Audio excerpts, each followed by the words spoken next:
What's going on, people? It's your boy Hojo Rock and Roll, and this is my review of the movie Girl on the Train. Now, I saw it last night with my wife, and spoiler alerts, warning, there will be some spoiler alerts.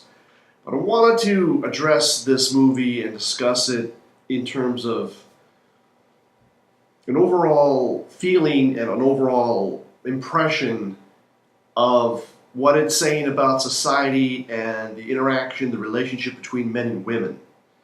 Because what we have here, if you haven't seen the movie, this is not a spoiler alert here. This is what you would see in the trailer. But a girl, a very beautiful girl, goes missing, and it turns out that she is or was the babysitter of a particular woman's ex-husband. Okay? And this woman who is an alcoholic, not the one who disappears, but the wife of the ex-wife, is an alcoholic and is a suspect in a way that she could be a suspect in the disappearance of this girl. And anyhow, as we go through the movie, you find out at the very end who the murderer was or what happened to this girl. Let's put it that way. You find out what happened to this girl and why. Now, here's the spoiler alert. And I mentioned this. This is not just for women out there. This is for guys. Wake up. Focus, people. Now, I know this is a movie, but I've seen stuff like this happen before. Not the murder part, but I've seen relationships happen like this, where married guy, divorced once, and he married the girl he was having an affair with, and now he's having an affair with another woman. He already has at least one kid, and he's just having a sexual relationship with this third woman. Okay? And for some reason,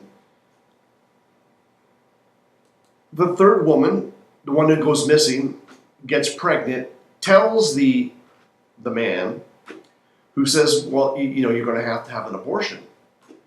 And at first, the girl says, you can spend as much time, you can have whatever level of interaction as you want with the child, but I'm going to have this child. You know what I mean? And the dude's saying, I already got kids. I don't want any more, especially not with you. And think about it. I mean, look, you're having an affair with this girl. It's just for fun. I thought you would understand that, but maybe this was not properly communicated. That's an issue. But on the other hand, look, you're having sex with a married guy. You know he's married. You know he has kids because you were the nanny for his kids. And then when he says, I don't want to have this kid, I already have kids, especially not with you, that was kind of rude. But he's basically saying, listen, you're a freaking slut, and I don't want to have any kids with you. Why would I want to have a kid with you? I just want to have sex with you, right? I mean, there's a place at a time and a role for everyone and for everything.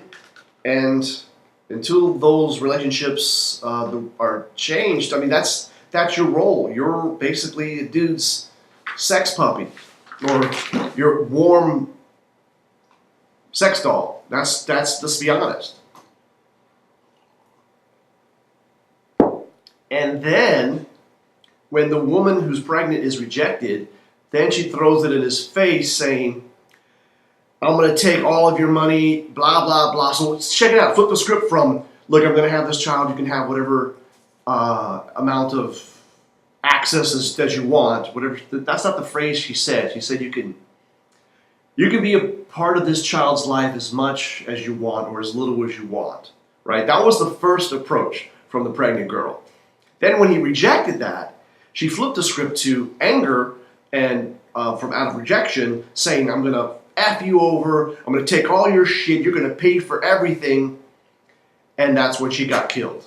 Okay? Now it was, okay, I don't want to give anything more away. Then she was killed. Okay, you could maybe say it was an accident at first, but then And then it wasn't an accident. I mean, it was kind of an accident what happened, but then it wasn't an accident. Okay, I don't want to give any more away. But that's sort of an overview, kind of a, think about it. Think about it. And so going back to this drunk woman who was sort of a suspect, because she was drunk, she slowly got her memory back. And that's basically the story. She got her memory back, confronted her ex-husband, and then other stuff happened. I don't want to give that part away. But, that's The Girl on the Train, or, this movie. Is it worth seeing? No. It was not worth seeing. It was very confusing in many places. Like, you're wondering, who the hell is who? All these blonde bitches look the same to me. Who is who? Right? And the way they did the camera angles, it was kind of hard. Who am I looking at? Who is this? His wife? This is his girlfriend? This is the nanny? I don't get it. I mean, look, maybe it was a low quality torrent rip. But anyhow, I digress.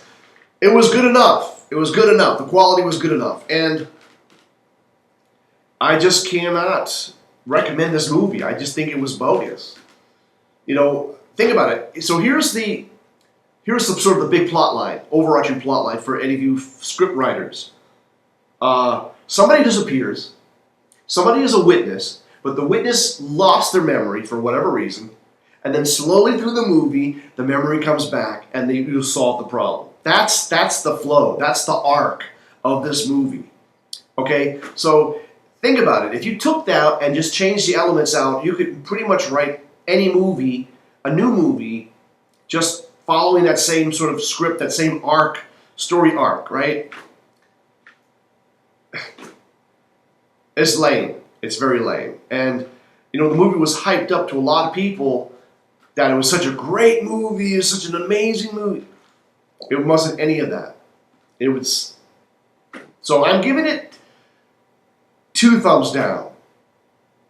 Because to be honest with you, probably about 90% into the movie, my wife stopped watching it. She said she didn't want to watch it anymore. And she actually missed the ending and didn't even care. Didn't even care about what happened at the end. So that's how bad it is. All right?